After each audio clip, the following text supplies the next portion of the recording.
Praise the lord. దేవుని యొక్క వాక్యము ఎఫెసీయులకు రాసిన పత్రిక 6వ అధ్యాయము మరి 2వ వాక్యం. నీకు మేలు కలుగునట్లు నీ యొక్క తల్లిని నీ యొక్క తండ్రిని సన్మానించుము.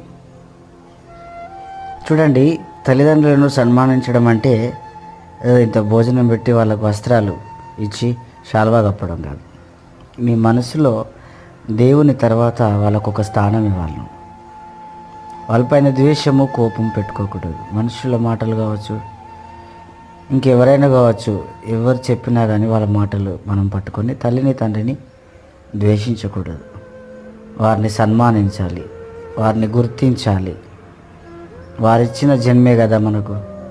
అందుకే దేవుడు ప్రత్యేకంగా అలాగ మాట్లాడాడు, వారిని సన్మానించు అని. సన్మానిస్తూ కాదు, నీకు మేలు కలగాలన్నా, నీకు దీర్ఘ ఆయుష్ కలగాలన్నా, అంటే మంచి ఆరోగ్యం